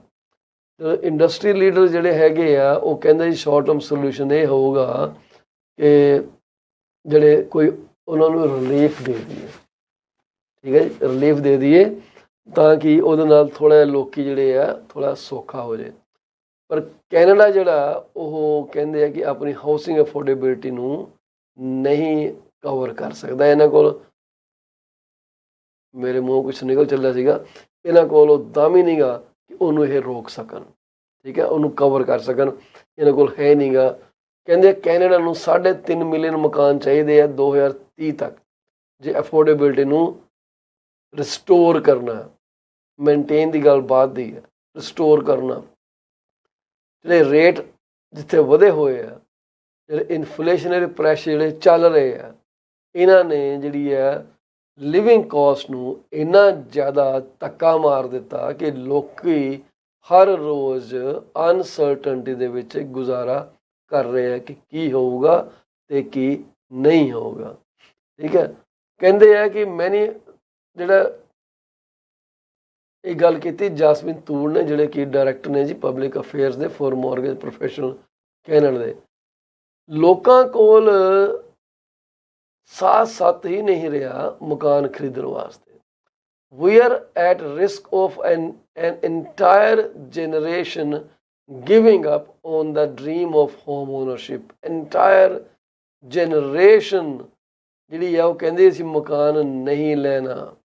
ਰਿਲੀਫ ਮੇਜਰ ਜਿਹੜੇ ਹੈਗੇ ਆ ਐਡਰੈਸ ਕਰਨ ਲਈ ਅਫੋਰਡੇਬਲ ਚੈਲੰਜ ਇਨ ਸ਼ੋਰਟ ਟਰਮਸ, ਉਹ ਕਿਹੜੇ ਹੋ ਸਕਦੇ ਆ, ਤੁਹਾਡੇ ਦਿਮਾਗ 'ਚ ਕੀ ਗੱਲ ਆਉਂਦੀ ਹੈ? ਉਹ ਕਹਿੰਦੇ ਆ ਕਿ ਜਿੱਦਾਂ ਐਮੋਰਟਾਈਜੇਸ਼ਨ ਪੀਰੀਅਡ ਨੂੰ ਜਿਹੜੇ ਨਵੇਂ ਬਾਇਰ ਹੈਗੇ ਆ ਉਹਨਾਂ ਵਾਸਤੇ 25 ਤੋਂ 30 ਸਾਲ ਦਾ ਕਰਦੇ, ਪਰ ਜੇ ਕਰਦੇ ਆ ਤਾਂ ਮਕਾਨਾਂ ਦੇ ਰੇਟ ਉੱਪਰ ਹੁੰਦੇ ਆ। ਜੇ ਮਕਾਨਾਂ ਦੇ ਰੇਟ ਉੱਤੇ ਹੁੰਦੇ ਆ, ਇਨਫਲੇਸ਼ਨ ਉੱਪਰ ਹੁੰਦੀ ਹੈ। ਇਨਫਲੇਸ਼ਨ ਉੱਤੇ ਹੁੰਦੀ ਹੈ, ਬੈਂਕ ਆਫ ਕੈਨੇਡਾ ਸੋਟਾ ਲੈ ਕੇ ਆ ਜਾਂਦਾ। ਠੀਕ ਹੈ, ਉਹ ਕਹਿੰਦਾ ਅੱਛਾ ਹੁਣ 8% 'ਤੇ ਰੇਟ ਹੈ, ਮੈਂ 11% 'ਤੇ ਕਰਨੇ। ਕਿੰਨੀਆਂ ਇੰਟਰੀਕੇਸਿਸ ਹੈਗੀਆਂ ਨੇ। ਕਿਤੇ ਨਾ ਕਿਤੇ ਮੈਨੂੰ ਲੱਗਦਾ ਬੈਂਕ ਆਫ ਕੈਨੇਡਾ ਨੂੰ ਆਪਣਾ ਟਾਰਗੇਟ ਰੇਟ ਜਿਹੜਾ ਉਹ ਇਨਕਰੀਜ਼ ਕਰਨਾ ਪੈਣਾ। ਭਾਈ ਨਹੀਂ 3 ਤੋਂ 4 ਦੇ ਵਿਚਕਾਰ ਵੀ ਆ ਗਏ ਨਾ ਆਪਾਂ, ਤੇ we are good, and then stop the rate hike. ਸੋਚ ਆ, ਤੁਸੀਂ ਕਹਿ ਲਓ ਕਿ ਜਾਹਿਲ ਸੋਚ ਆ, ਠੀਕ ਆ, ਤੁਸੀਂ ਕਹਿ ਸਕਦੇ ਹੋ ਜਾਹਿਲ ਹੋ ਸਕਦੀ ਹੈ। ਮੈਂ ਕਿਹੜਾ ਇੰਡਸਟਰੀ ਐਕਸਪਰਟ ਆ, ਮੈਂ ਤਾਂ ਇੱਕ ਆਮ ਬੰਦੇ ਦੇ ਹਿਸਾਬ ਨਾਲ ਗੱਲ ਕਰ ਰਿਹਾ ਕਿ ਯਾਰ ਇਹ ਕੰਮ ਜਿਹੜਾ ਬੜਾ ਔਖਾ ਹੋਇਆ ਪਿਆ। ਠੀਕ ਹੈ, ਸੋ ਕਹਿੰਦੇ ਆ ਕਿ ਜੇ 25 ਤੋਂ 30 ਸਾਲ ਐਮੋਰਟਾਈਜੇਸ਼ਨ ਕਰ ਦਿੱਤੀ ਜਾਵੇ ਹਰ ਇੱਕ ਲਈ, ਜਿਹੜੇ ਕਿ ਇਨਸ਼ੋਰਡ ਮੋਰਗੇਜ ਲੈਂਦੇ ਆ ਉਹਨਾਂ ਵਾਸਤੇ ਵੀ। ਤੇ ਦੂਸਰੀ ਗੱਲ ਕਿ 1 ਮਿਲੀਅਨ ਤੋਂ ਚੇਂਜ ਕਰਕੇ 1.25 ਮਿਲੀਅਨ ਤੱਕ ਇਨਸ਼ੋਰਡ ਮੋਰਗੇਜਸ ਅਵੇਲੇਬਲ ਹੋ ਜਾਣ, that will increase the affordability। ਮੈਂ ਤਾਂ ਇਹ ਵੀ ਕਹੂੰਗਾ ਕਿ ਰੇਸ਼ੋਜ਼ ਹੈਗੀਆਂ ਉਹਨਾਂ ਨੂੰ ਵੀ ਥੋੜ੍ਹਾ ਜਿਹਾ ਉੱਪਰ ਕਰ ਦਿਓ। 39 ਤੇ 44 ਜਿਹੜੀਆਂ ਨੇ ਬਹੁਤ ਔਖੀਆਂ ਨੇ। ਹੁਣ ਵੀ ਲੋਕੀ ਜੇ ਦੇਖੋਗੇ ਨਾ, ਜਦੋਂ ਤੁਸੀਂ ਰੇਸ਼ੋ ਡਿਟਰਮਿਨ ਕੀਤੇ ਸੀ ਮੋਰਗੇਜ ਦੇਣ ਲਈ, ਉਦੋਂ ਸ਼ਾਇਦ 39 ਤੇ 44 ਸੀਗੀਆਂ, ਪਰ ਅੱਜ ਦੀ ਡੇਟ ਦੇ ਵਿੱਚ ਉਹੀ ਮੋਰਗੇਜ ਪੇ ਕਰਨ ਲਈ ਲੋਕਾਂ ਦੀਆਂ ਰੇਸ਼ੋਜ਼ 70 ਤੋਂ ਉੱਪਰ ਗਈਆਂ ਹੋਈਆਂ। ਕਰ ਰਹੇ ਨਾ ਪੇ ਤੁਹਾਡੀ ਮੋਰਗੇਜ, ਤੇ ਜੇ ਤੁਸੀਂ ਵੈਸੇ ਚੱਕਦੇ ਹੋ ਰੇਸ਼ੋਜ਼ ਤਾਂ ਕੀ ਫਰਕ ਪੈਂਦਾ ਉਹਦੇ ਨਾਲ। ਠੀਕ ਹੈ, ਕਹਿੰਦੇ ਆ ਇਹਨਾਂ ਦੇ ਨਾਲ ਕਈ ਬੈਰੀ ਜਿਹੜੇ ਆ ਉਹ ਟੁੱਟ ਜਾਣਗੇ ਤਾਂ ਕਿ ਲੋਕੀ ਹੋਰ ਮਕਾਨ ਖਰੀਦ ਸਕਣ। ਜਿਹੜੇ CMHC ਦੇ ਪ੍ਰੈਜ਼ੀਡੈਂਟ ਹੈਗੇ ਆ ਰੋਮੀ ਬੋਵਰ, ਉਹ ਕਹਿੰਦੇ ਨਹੀਂ, ਇਹ ਤਾਂ ਗੱਲ ਜਿਹੜੀ ਹੈ ਇਹ ਸੂਤ ਨਹੀਂ ਆਉਂਦੀ। ਠੀਕ ਹੈ, ਇਹ ਤਾਂ doesn't make any sense, just makes credit more available. ਗੱਲ ਮੈਂ ਤੁਹਾਨੂੰ ਪਹਿਲਾਂ ਹੀ ਕਿਹਾ ਨਾ, ਜੇ ਐਮੋਰਟਾਈਜੇਸ਼ਨ ਵਧਾ ਦਿੰਦੇ ਆ, ਲਿਮਿਟ ਇਨਕਰੀਜ਼ ਕਰ ਦਿੰਦੇ ਆ 1 ਤੋਂ 1.25 ਮਿਲੀਅਨ ਦੀ, ਮਕਾਨਾਂ ਦੀਆਂ ਕੀਮਤਾਂ ਇੱਕਦਮ ਉੱਪਰ ਚਲੇ ਜਾਣੀਆਂ। ਠੀਕ ਹੈ, ਤੇ ਇਹ ਵੀ ਗੱਲ ਠੀਕ ਹੈ ਕਿ ਜਿਹੜੀ it just makes credit more available. ਕਹਿੰਦੇ ਕਿ ਜਿਹੜਾ policy change would lower monthly payments for borrower, it ultimately increases the cost to home ownership long term, which she fears could exacerbate affordability challenge। ਠੀਕ, ਉਹੀ ਗੱਲ ਆਪਾਂ ਕੀਤੀ। ਜੇ ਇੱਧਰੋਂ ਲੈਵਰੇਜ ਦਿੰਦੇ ਆ ਕਿ ਯਾਰ ਚਲੋ 25 ਤੋਂ 30 ਸਾਲ ਦੀ ਐਮੋਰਟਾਈਜੇਸ਼ਨ ਕਰ ਦਿੰਦੇ ਆ ਤੁਹਾਡੀ, ਠੀਕ ਹੈ, ਮਿਲੀਅਨ ਦੀ ਬਜਾਏ ਤੁਸੀਂ 1.25 ਮਿਲੀਅਨ ਤੱਕ ਦਾ ਮਕਾਨ ਖਰੀਦ ਸਕਦੇ ਹੋ ਅੰਡਰ ਇਨਸ਼ੋਰਡ ਪ੍ਰੋਗਰਾਮ। ਤੇ ਡਿਮਾਂਡ ਵਧੀ, ਜੇ ਸਪਲਾਈ ਨਾ ਉਸ ਹਿਸਾਬ ਨਾਲ ਵਧੀ ਤੇ ਫਿਰ ਕੀ ਹੋਣਾ ਕਿ ਕੁਝ ਜਿਹੜੇ ਹੋਮ ਸੈਲਰ ਹੈਗੇ ਆ they are going to take benefit. So ਇਹ ਗੱਲਾਂ ਇੰਨੀਆਂ ਫਸੀਆਂ ਆਪਸ ਦੇ ਵਿੱਚ ਕਿ ਤੁਸੀਂ ਇੱਕ ਵੀ ਬਲੋਕ ਨੂੰ ਮੂਵ ਕਰਦੇ ਹੋ ਨਾ, ਉਹ ਸਾਰੀ ਬਿਲਡਿੰਗ ਥੱਲੇ ਕਰੈਸ਼ ਹੋਣ ਦਾ ਡਰ ਰਹਿ ਜਾਂਦਾ। Just put yourself in the shoes of those people and then put yourself in the shoes of common people। ਤੁਹਾਡੇ ਦੋਨੇ ਟਾਈਮ ਦੇ ਉੱਤੇ ਸੋਚਾਂ ਟੋਟਲੀ ਡਿਫਰੈਂਟ ਹੋਣਗੀਆਂ। ਜੇ ਅਸੀਂ ਕਾਮਨ ਬੰਦੇ ਵੱਲੋਂ ਗੱਲ ਕਰੋਗੇ ਤੇ ਸਾਰਾ ਕੁਝ ਜੋ ਸਰਕਾਰ ਕਰ ਰਹੀ ਹੈ ਇਹ ਟੋਟਲੀ ਗਲਤ ਆ, 100% ਰੋਂਗ ਆ। It's kind of killing people. ਉਹ ਮੈਂ ਕੱਲ ਪਰਸੋਂ ਖਬਰ ਸੀਗੀ ਜੀ, ਉਹ ਮੈਂ ਕਿਸੇ ਨਾਲ ਸ਼ੇਅਰ ਵੀ ਕੀਤੀ ਹੈ। ਇੱਕ ਕਪਲ ਦੀ ਸਟੋਰੀ ਲਾਈ ਹੈ ਉਹਨਾਂ ਨੇ ਕਿ ਇਹ ਕਪਲ ਜਿਹੜਾ ਇਹ ਰਹਿ ਰਿਹਾ ਸੀ ਕਿਰਾਏ ਦੇ ਉੱਤੇ। ਠੀਕ ਹੈ ਜੀ, ਮੇਰੇ ਕੋਲ ਖਬਰ ਮੇਰੇ ਸੈੱਲਫੋਨ 'ਤੇ ਹੈਗੀ। ਉਹ ਕਹਿੰਦੇ ਆ ਜੀ ਇਹ ਓਨਟਾਰੀਓ ਫੈਮਿਲੀ ਹੈ, ਇਹਨਾਂ ਨੇ ਕਿਹਾ ਕਿ ਅਸੀਂ 2 ਸਾਲ ਦਾ ਰੈਂਟ ਅਪ ਫਰੰਟ ਦੇਣ ਨੂੰ ਤਿਆਰ ਆ। 2 ਸਾਲ ਦਾ ਰੈਂਟ ਸਾਡੇ ਤੋਂ ਲੈ ਲਓ, ਸਾਨੂੰ ਕਿਰਾਏ 'ਤੇ ਮਕਾਨ ਦੇ ਦਿਓ, ਪਰ ਇਹਦੇ ਬਾਵਜੂਦ ਵੀ ਉਹਨਾਂ ਨੂੰ ਮਕਾਨ ਨਹੀਂ ਮਿਲ ਰਿਹਾ। Can you believe it? ਉਸ ਤੋਂ ਇਲਾਵਾ ਕਹਿੰਦੇ ਆ ਕਿ ਅਸੀਂ ਇਹਨੂੰ ਅਟਰੈਕਟਿਵ ਕਰਨ ਵਾਸਤੇ ਇਹ ਵੀ ਕਿਹਾ ਕਿ ਸਾਡੇ ਕੋਲੋਂ ਤੁਸੀਂ $2000 ਦਾ ਡੈਮੇਜ ਡਿਪੋਜ਼ਿਟ ਵੀ ਲੈ ਲਓ। 2 ਸਾਲ ਦਾ ਕਿਰਾਇਆ ਤੇ $2000 ਦਾ ਡੈਮੇਜ ਡਿਪੋਜ਼ਿਟ ਸਾਡੇ ਤੋਂ ਲੈ ਲਓ, ਅਸੀਂ ਕਵਰ ਕਰਨ ਨੂੰ ਤਿਆਰ ਹਾਂ। ਕਹਿੰਦੇ ਕਿ ਇਹਨਾਂ ਦਾ ਜਿਹੜਾ ਕਿਰਾਇਆ ਸੀਗਾ $1900 ਪਰ ਮੰਥ ਚੱਲ ਰਿਹਾ ਸੀਗਾ, ਪਰ ਜਿਹੜੇ ਕਰੰਟ ਡਿਮਾਂਡ ਹੈਗੀਆਂ ਨੇ ਉਹ ਕਹਿੰਦੇ ਹੁਣ ਇੱਦਾਂ ਦਾ 3 ਤੋਂ 4 ਬੈਡਰੂਮ ਦਾ ਜਿਹੜਾ ਮਕਾਨ ਆ ਅਰੋਰਾ ਦੇ ਵਿੱਚ, ਉਹਦੀ ਰਫਲੀ ਜਿਹੜੀ ਕਾਸਟ ਹੈਗੀ ਆ $4000 ਜਾਂ ਇਸ ਤੋਂ ਜ਼ਿਆਦਾ ਹੋ ਸਕਦੀ ਹੈ। I have note scene the data, but ਆਪਾਂ ਇਸ ਆਰਟੀਕਲ ਦੇ ਹਿਸਾਬ ਨਾਲ ਜਾ ਰਹੇ ਹਾਂ, ਜਿਹੜਾ ਕਿ ਇਹ ਆਰਟੀਕਲ CTV ਨਿਊਜ਼ ਵੱਲੋਂ ਪਬਲਿਸ਼ ਕੀਤਾ ਗਿਆ। ਉਹ ਕਹਿੰਦੇ ਆ ਕਿ ਸਾਨੂੰ ਲੈਂਡਲੋਰਡ ਇਹ ਕਹਿੰਦੇ ਆ ਕਿ ਜਿੰਨਾ ਤੁਸੀਂ ਕਿਰਾਇਆ ਪੇ ਕਰਦੇ ਹੋ, ਤੁਹਾਡੀ ਆਮਦਨ ਉਹਦੇ ਨਾਲੋਂ 3 ਗੁਣਾ ਜ਼ਿਆਦਾ ਹੋਣੀ ਚਾਹੀਦੀ ਹੈ, 3 ਗੁਣਾ ਜ਼ਿਆਦਾ। ਹੁਣ ਮੈਨੂੰ ਇਸ ਗੱਲ ਦਾ ਮਤਲਬ ਨਹੀਂ ਸਮਝ ਆਇਆ ਕਿ ਲੈਂਡਲੋਰਡ ਨੂੰ 3 ਗੁਣਾ ਜ਼ਿਆਦਾ ਕਿਉਂ ਚਾਹੀਦੀ।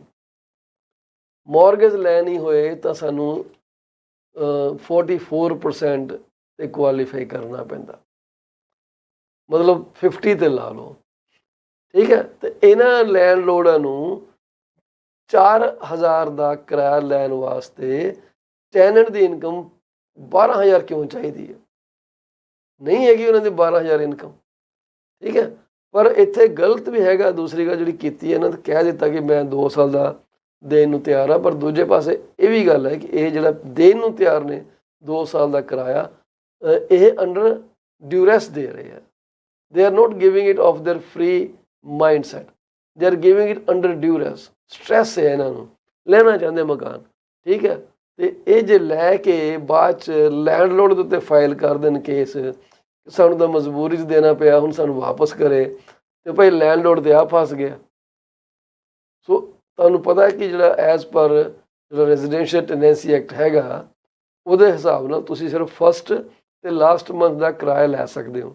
ਜੇ ਜ਼ਿਆਦਾ ਲੈਂਦੇ ਹੋ ਤੇ ਤੁਸੀਂ ਆਪਣੇ ਆਪ ਨੂੰ ਇੱਕ ਡੇਂਜਰ ਜ਼ੋਨ ਦੇ ਵਿੱਚ ਖੜਾ ਕਰ ਦੇਣਾ ਲਿਆ ਕੇ। ਅੱਜ ਤੇ ਉਹਨੇ ਤੁਹਾਨੂੰ ਦੇਤਾ 6 ਮਿੰਟ ਦਾ ਕਿਰਾਇਆ, ਅਗਲੇ ਦਿਨ ਤੁਹਾਡੀ ਉਹਨੇ ਕੰਪਲੇਂਟ ਕਰ ਦਿੱਤੀ ਲੈਂਡਲੋਰਡ ਟੈਨੈਂਟ ਬੋਰਡ ਦੇ ਵਿੱਚ ਕਿ ਸਾਨੂੰ ਇਹਨੇ ਪੁਸ਼ ਕੀਤਾ ਸੀਗਾ, ਠੀਕ ਹੈ, ਅਸੀਂ ਜ਼ਰੂਰ ਲਿਖਿਆ ਕਿ I am giving it of my own free will, but I am under stress and duress, I need a home and this was the only way for me to get a house. Tenant board ਕੁਝ ਵੀ decide ਕਰ ਸਕਦਾ, mostly ਉਹ ਕਹਿਣਗੇ ਇਹਦਾ ਕਿਰਾਇਆ ਵਾਪਸ ਕਰ, ਠੀਕ ਹੈ। ਹੁਣ ਇਹ ਕਹਿੰਦੇ ਕਿ ਸਾਡੇ ਕੋਲ $12000 ਦੀ ਆਮਦਨ ਹੈ ਨਹੀਂ, ਅਸੀਂ ਕਿੱਦਾਂ ਤੁਹਾਨੂੰ ਕਿਰਾਇਆ ਦਈਏ। ਇਸ ਕਰਕੇ ਉਹ ਕਹਿੰਦੇ ਆ ਕਿ ਉਹਨੇ ਸੋਚ ਲਿੱਤਾ ਕਿ ਅਸੀਂ ਇਹਨੂੰ ਛੱਡ ਕੇ we are leaving this province. ਉਹ ਮੇਰਾ ਖਿਆਲ ਕਿਧਰੇ ਹੋਰ ਬਾਹਰ ਜਾ ਰਹੇ ਆ, ਮੈਨੂੰ ਹੁਣ ਇਹ ਜਗ੍ਹਾ ਦਾ ਨਾਮ ਯਾਦ ਨਹੀਂ ਆ ਰਿਹਾ ਕਿੱਥੇ ਹੈਗਾ। ਉਹ ਕਹਿੰਦੇ ਵੀ ਆਰ ਗੋਇੰਗ ਆਊਟ, ਪਰ ਅਸੀਂ ਕਹਿੰਦੇ ਕਦੇ ਨਹੀਂ ਸੀ ਸੋਚਿਆ ਕਿ ਸਾਨੂੰ ਸਾਡੀ ਮਰਜ਼ੀ ਦੇ ਖਿਲਾਫ ਕਿਤੇ ਹੋਰ ਜਾ ਕੇ ਰਹਿਣਾ ਪਏਗਾ। ਇਹ ਆਲਮ ਹੋਇਆ ਪਿਆ। ਅਫੋਰਡੇਬਿਲਟੀ ਦੀ ਗੱਲ ਕਰਦੇ ਹਾਂ ਆਪਾਂ ਕਿ ਅਫੋਰਡੇਬਿਲਟੀ ਹੋ ਜਾਏ, it is not going to be that easy. ਹਰ ਇੱਕ ਚੀਜ਼ ਵਧੀ ਪਈ ਹੈ, ਬੜੀ ਬੁਰੀ ਤਰ੍ਹਾਂ ਵਧੀ ਪਈ ਹੈ, ਠੀਕ ਹੈ ਨਾ ਜੀ। ਹੁਣ ਇਹ ਠੀਕ ਕਹਿੰਦੀ ਹੈ ਆਪਣੀ ਰੋਮੀ ਬਾਵਰ ਕਿ ਲੋਕਾਂ ਨੂੰ ਜਿੰਨੀ ਈਜ਼ੀ ਕਰਜ਼ਾ ਮਿਲੂਗਾ ਉਨੀਆਂ ਜਿਹੜੀਆਂ ਕੀਮਤਾਂ ਵੱਧ ਜਾਣਗੀਆਂ, ਠੀਕ ਹੈ। It's not like A quick fix. ਜੇ ਤੁਹਾਡੇ ਕੋਲ 30 ਸਾਲ ਦੀ ਅਮੋਰਟੇਸ਼ਨ ਹੈਗੀ ਹੈ, ਹਰ ਇੱਕ ਦੀਆਂ ਮੋਰਗੇਜ ਜਿਹੜੀਆਂ ਘਟਣਗੀਆਂ, $200 ਘਟਣਗੀਆਂ, and they can actually afford the house. But if you are in a supply constrained market and that is your solution, it's not going to solve the problem in the long term. ਬਿਲਕੁਲ ਸਹੀ ਗੱਲ ਹੈ ਜੀ, agree ਕਰਦਾ, ਦੋਨੇ ਵਿਚਾਰ ਸਹੀ ਹੈ, ਕੋਈ ਵੀ ਗਲਤ ਨਹੀਂ ਕਹਿ ਰਿਹਾ। ਕਹਿੰਦੇ ਆ ਕਿ ਬਾਵਰ wants the industry to focus on increasing the supply of home. ਇੱਕੋ ਇੱਕ ਜ਼ਰੀਆ ਇਹ ਸਾਰੀ ਸਿਚੁਏਸ਼ਨ ਦਾ ਕਿ ਸਪਲਾਈ ਜਿਹੜੀ ਹੈ ਉਹ ਵਧਣੀ ਚਾਹੀਦੀ ਹੈ। ਜੇ ਸਪਲਾਈ ਵੱਧ ਗਈ, ਅਫੋਰਡੇਬਿਲਟੀ ਜਿਹੜੀ ਹੈ ਆਪਣੇ ਆਪ ਐਡਜਸਟ ਹੋਣੀ ਸ਼ੁਰੂ ਹੋ ਜਾਏਗੀ। when seller compete with each other, things are going to be better, ਠੀਕ ਹੈ ਜੀ। ਇਹ ਬਹਿਸ ਬਸਾਈ ਜਿਹੜੀ ਹੈ ਇਹ ਟੂਰ ਦੇ ਵਿੱਚ ਜਾਸਮੀਨ ਟੂਰ ਜਿਹੜੀ ਕਿ ਆਪਣੀ ਡਾਇਰੈਕਟਰ ਹੈਗੀ ਆ ਉਹਦੇ public affairs the for mortgage professionals Canada MPC, ਬੜਾ ਵੱਡਾ ਅਦਾਰਾ ਜੀ, ਉਹਦੇ ਵਿੱਚ ਤੇ CMSC ਦੀ ਜਿਹੜੀ ਰੋਮੀ ਬਾਵਰਸ ਹੈਗੀ ਆ, ਉਹਦੇ 'ਚ ਇਹਨਾਂ 'ਚ ਆਪਸ ਚੱਲ ਰਹੀ ਹੈ। ਚਲੋ ਚੱਲੀ ਜਾਂਦਾ, ਆਪਣਾ ਕੀ ਜਾਂਦਾ। ਆਪਾਂ ਤਾਂ ਗੱਲ ਕਰੀਏ ਜੋ ਸਾਨੂੰ ਵਧੀਆ ਰਸਤੇ ਲੈ ਕੇ ਜਾ ਸਕਦੀ ਹੈ।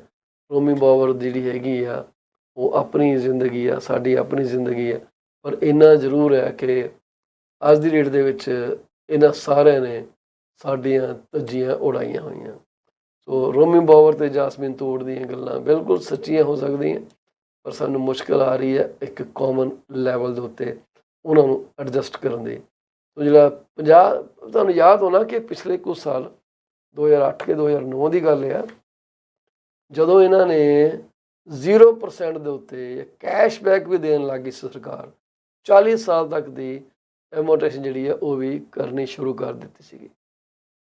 ਠੀਕ ਹੈ, ਇਹ 30 ਸਾਲ ਦੀ ਤੇ ਐਮੋਟੇਸ਼ਨ ਜਿਹੜੀ ਹੈ ਸਰਕਾਰ ਲਈ ਬੜੀ ਔਖੀ ਪਈ ਹੋਈ ਹੈ। ਕੁਝ ਲੋਕ ਇਹ ਕਹਿੰਦੇ ਕਿ 30 ਸਾਲ ਨਹੀਂ, ਇਹ ਭਾਈ ਇਹਨਾਂ ਨੂੰ 50 ਸਾਲ ਅੱਗੇ ਜਾਣਾ ਚਾਹੀਦਾ। ਇਹ ਕਸ਼ਮਕਸ਼ ਜਿਹੜੀ ਹੈ ਇਹ ਚੱਲਦੀ ਰਹਿਣੀ ਹੈ। ਪਰ ਐਨੀਵੇਜ਼ ਜੀ, ਦੂਸਰੇ ਪਾਸੇ ਜਿਹੜਾ ਆਪਾਂ ਗੱਲ ਕਰੀਏ, ਜਿਹੜੇ 100 ਦੇ ਅੰਡਰ ਏਰੀਆਜ਼ ਆਉਂਦੇ ਆ, ਜਿਹੜੇ 19-20 ਬੋਰਡਸ ਆਉਂਦੇ ਆ, ਉਹਨਾਂ ਦੀ ਜਿਹੜੀ ਐਵਰੇਜ ਕੀਮਤ ਜਿਹੜੀ ਹੈਗੀ ਆ ਉਹ 1.1% ਵਧੀ ਆ ਪਿਛਲੇ ਸਾਲ ਦੇ ਨਾਲੋਂ। ਜੂਨ ਦੇ ਵਿੱਚ $8,21,801 ਦੀ ਉਹਦੀ ਕੀਮਤ ਮਿੱਥੀ ਗਈ ਹੈ। ਜੇ ਅਸੀਂ ਕਿਚਨਰ ਵਾਟਰਲੂ ਐਸੋਸੀਏਸ਼ਨ ਦੀ ਗੱਲ ਕਰੀਏ ਕਿ ਉਹਦੇ ਹਿਸਾਬ ਨਾਲ ਕੀ ਚੱਲ ਰਿਹਾ, ਤੇ ਉਹਦੇ ਨਾਲ ਮੈਂ ਤੁਹਾਨੂੰ ਇਹ ਦੱਸਣਾ ਚਾਹੂੰਗਾ ਕਿ ਕਿਚਨਰ ਵਾਟਰਲੂ ਐਸੋਸੀਏਸ਼ਨ ਜਿਹੜੀ ਹੈਗੀ ਆ, ਉਹਦੇ ਹਿਸਾਬ ਜਿਹੜੀ ਕੀਮਤ ਹੈਗੀ ਆ ਮਕਾਨਾਂ ਦੀ ਇਸ ਵਕਤ average of all kind of houses $8,28,327 ਦੱਸੀ ਗਈ ਹੈ।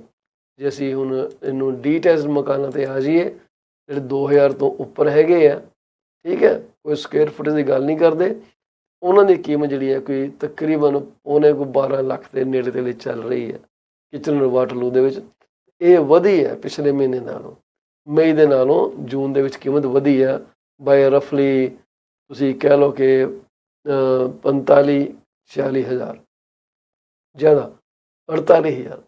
ਸੋ ਪਿਛਲੇ ਮਹੀਨੇ ਨਾਲੋਂ ਡੀਟੇਲਸ ਮਕਾਨਾਂ ਦੀ ਕੀਮਤ ਜਿਹੜੀ ਹੈ ਉਹ ਤਕਰੀਬਨ 50,000 ਦੇ ਨੇੜੇ ਤੇੜੇ ਇਨਕਰੀਜ਼ ਹੋ ਗਈ ਹੈ। ਸੋ ਮਾਰਕੀਟ ਜਿਹੜੀ ਹੈ ਇਹ ਚੰਗੀ ਰੈਸਪੌਂਡ ਕਰ ਰਹੀ ਹੈ ਪ੍ਰਾਈਜ਼ ਨੂੰ। ਜਿਹੜੀਆਂ ਸਾਡੇ ਕੋਲ ਕਹਿੰਦੇ ਆ ਕਿ ਸਪਲਾਈ ਹੈਗੀ ਆ, ਉਹ ਜਿਹੜੀ ਇਸ ਵਕਤ ਜਿਹੜੀ ਸਪਲਾਈ ਦੇ ਨੰਬਰ ਅਸੀਂ ਕੋਸ਼ਿਸ਼ ਕਰ ਰਹੇ ਹਾਂ ਤੁਹਾਡੇ ਅੱਗੇ ਪੇਸ਼ ਕਰ ਦਈਏ ਕਿ ਸਾਰੇ 100 ਦੇ ਵਿੱਚ ਤਕਰੀਬਨ 5 ਮਹੀਨੇ ਦੀ ਸਪਲਾਈ ਹੈਗੀ ਆ। ਕਿਚਨਰ ਦੇ ਵਿੱਚ ਸਿਰਫ ਤੇ ਸਿਰਫ ਅੰਦਾਜ਼ਨ 2 ਮਹੀਨੇ ਦੀ ਸਪਲਾਈ ਅਵੇਲੇਬਲ ਹੈ। So more houses are needed to cater to the demand. So ਅੱਗੇ ਲੈਣੀ ਚਾਹਾਂਗੇ ਇਸ ਪ੍ਰੋਗਰਾਮ ਦੇ ਵਿੱਚ। ਸਾਡੇ ਕੋਲੋਂ ਕੋਈ 19 ਹੋ ਗਏ, ਮਾਫੀ ਮੰਗਦੇ ਹਾਂ। ਕੁਛ ਤੁਹਾਨੂੰ ਸਾਡੀ ਗੱਲ ਗਲਤ ਲੱਗੇ, ਸਾਨੂੰ ਕਰੈਕਟ ਕਰਨ ਲਈ ਤੁਸੀਂ ਸਾਨੂੰ ਕਾਲ ਕਰੋ, ਮੈਸੇਜ ਕਰੋ, ਟੈਕਸਟ ਕਰੋ 647-333-2273 ਦੇ ਉੱਤੇ। ਅਸੀਂ ਹਮੇਸ਼ਾ ਹੀ ਹਰ ਤਰ੍ਹਾਂ ਦਾ ਕ੍ਰਿਟਿਸਿਜ਼ਮ ਲੈਣ ਨੂੰ ਬਿਲਕੁਲ ਤਿਆਰ ਬਰ ਤਿਆਰ ਬੈਠੇ ਹਾਂ ਜੀ। You are free to criticise anything that you want, ਕਿਉਂਕਿ ਕ੍ਰਿਟਿਸਿਜ਼ਮ ਹੀ ਹੈਗਾ ਜਿਹੜਾ ਕਿ ਇੱਕ ਹੈਲਦੀ ਵਾਤਾਵਰਨ ਨੂੰ ਪੈਦਾ ਕਰਦਾ। ਅਸੀਂ ਤੁਹਾਡੀ ਹਰ ਕ੍ਰਿਟਿਸਿਜ਼ਮ ਨੂੰ ਸਿਰ ਮੱਥੇ ਲੈ ਕੇ ਬੈਠਣ ਨੂੰ ਤਿਆਰ ਬੈਠੇ ਹਾਂ। ਮੈਨੂੰ ਤੁਸੀਂ ਕਦੇ ਵੀ ਇਹਨਾਂ ਨੰਬਰਾਂ 'ਤੇ ਕਾਲ ਕਰ ਸਕਦੇ ਹੋ 647-424-0358, 647-333-2273 ਦੇ ਉੱਤੇ। ਤੇ ਜਾਣ ਤੋਂ ਪਹਿਲਾਂ ਅਸੀਂ ਉਹਨਾਂ ਸਾਰੇ ਪਰਿਵਾਰਾਂ ਦੇ ਦੁੱਖ ਵਿੱਚ ਸ਼ਰੀਕ ਹੋਣਾ ਚਾਹਾਂਗੇ ਜਿਨ੍ਹਾਂ ਦੇ ਪਰਿਵਾਰ ਦਾ ਕੋਈ ਜੀ ਇਸ ਫਾਨੀ ਸੰਸਾਰ ਨੂੰ ਅਲਵਿਦਾ ਕਹਿ ਕੇ ਚਲਾ ਗਿਆ। ਪਰਮਾਤਮਾ ਵਿਚਲੀ ਰੂਹ ਨੂੰ ਸ਼ਾਂਤੀ ਬਖਸ਼ੇ ਤੇ ਤੁਹਾਨੂੰ ਇਸ ਸਦਮੇ ਤੋਂ ਉੱਭਰਨ ਦੀ ਤਾਕਤ ਬਖਸ਼ੇ। ਅੱਗੇ ਲੈਣ ਚਾਹਾਂਗੇ। ਵਾਹਿਗੁਰੂ ਜੀ ਕਾ ਖਾਲਸਾ, ਵਾਹਿਗੁਰੂ ਜੀ ਕੀ ਫਤਿਹ।